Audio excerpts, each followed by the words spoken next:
My name is Tabasim Khursheed. I was born in England in 1971 to Pakistani parents.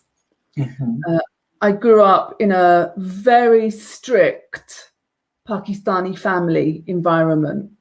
My parents both are Muslim, and I grew up always knowing that there was a God. I always knew that there was a God. My parents told me God's name is Allah, and after school every evening we used to have to go to masjid, Islamic school, to learn how to read the Quran.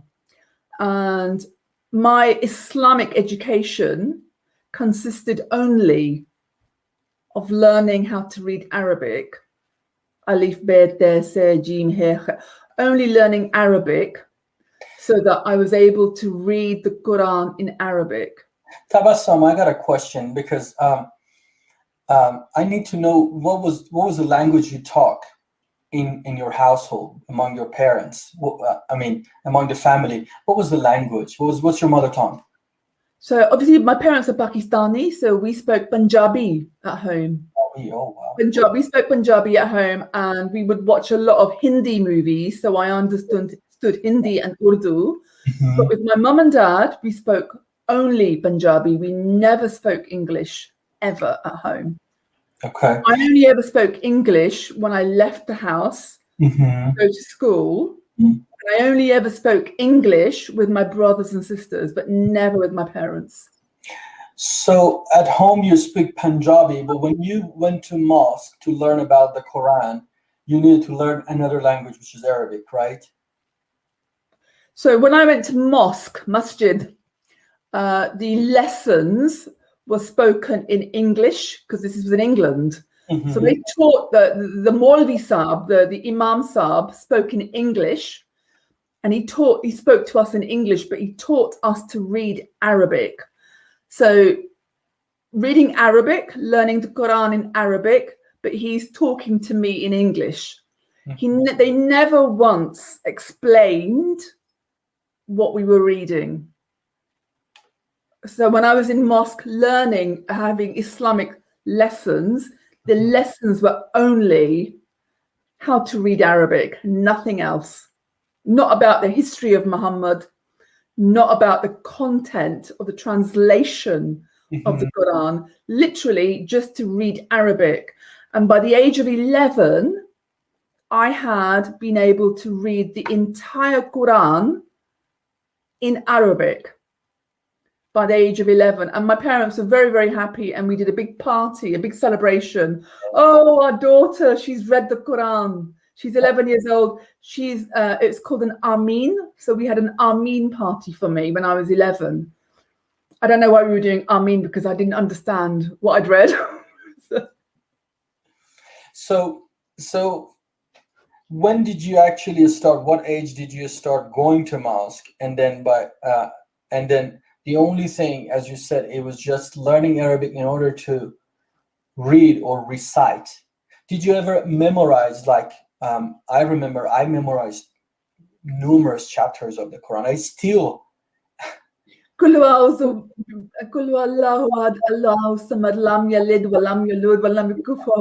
Yes, exactly the same as you. So I started going to masjid when I was 7 years old. So from 7, 8, 9, 10, 11. So it took 4 years to learn how to read Arabic and to read the entire Quran in Arabic.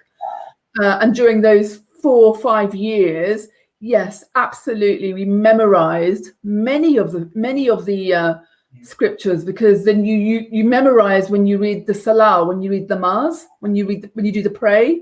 So when you're praying, you're reciting in Arabic, and you don't know what these Arabic words mean, and you're doing up and down in masjid, and you're worshipping Allah, and yet you don't know what it is you're saying.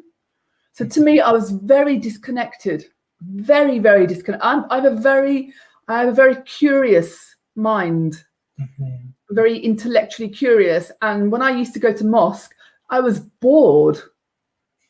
because I didn't know what any of this was. And, to ask, what does this mean? Oh, no, you just recite. You don't ask questions, you just recite. That's all you have to do. That's it. You just have to recite. That's all. You don't ask questions. Yeah. I have been actually criticized many times by Muslims because I remember when I was a child, 6-7 years old, I was doing my salat, especially the morning one, because I'm not a morning, even when I was a kid, I wasn't a morning person.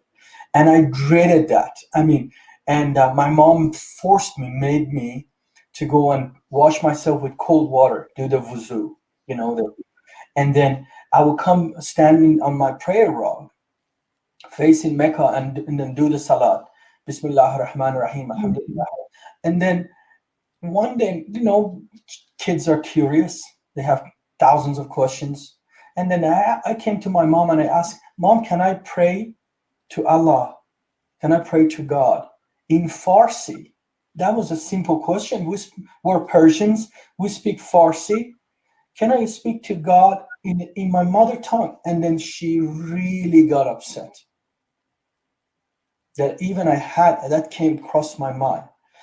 And then, of course, later on when I was in the mosque, I realized that Quran chapter 5, I think it is verse 101 or something like that. I look it up real quick. That discourages Muslim from asking questions. It's a doctrinal thing. That if you question, you will doubt, and if you doubt, Allah will burn you in hell or something. Allah is waiting there, burning people in hell. So, I've been criticized many times, and I hear that among all of those Muslims that they have converted to Christianity, they had the same issues. They just couldn't ask questions. They just couldn't critically think. That you cannot do that. So you're in mosque, you're praying, that you're doing your salah to this a God, unseen God, distant God in another language. Even though you speak Punjabi, you're in an English-speaking country. You're learning Arabic to communicate with this God that only understands or speaks Arabic. Is that a fair judgment? Absolutely, yes. And so when I said to my parents, why can't we speak to God in English? Mm-hmm.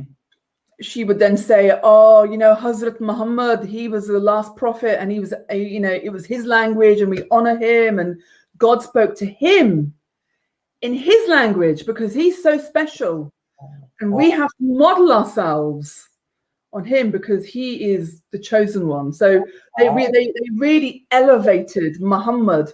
I mean, like, looking back on it now, I think the religion really should be called Muhammadans, because they worship, they put his name next to their God. It's idolatry. Sir Churchill actually called the religion Mohammedanism. He never called it Islam. And your parents told you that God spoke to Muhammad because Muhammad was so special that God communicated in Arabic. Listen, what my parents or the mosque told us. I have heard this from numerous imams in the mosque, that the language of heaven is Arabic. And they were so bold or reckless in saying that even the language of hell is Farsi. If you keep speaking Farsi, and because when Islam came to Iran, and we did not accept it as like the Iraqis, Egyptians, Syrians, that they all changed their languages to Arabic, because we didn't.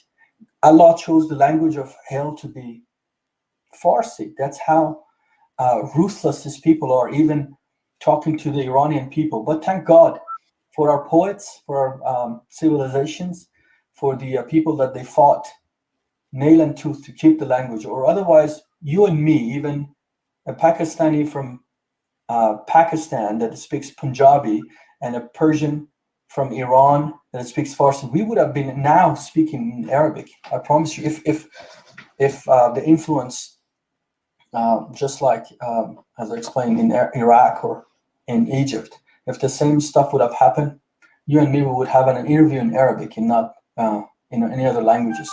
So now you can ask questions, but this is a very dreadful situation for you? You go to the mosque and you're learning, memorizing. You have parties about reciting the whole Quran. Then what happened? So there was actually, I've not spoken about this, but there was some bad stuff happened at my mosque, and we stopped going. Some very bad stuff happened at the mosque. Like what? So the imam at the time, he was interfering with one of the girls. Ooh.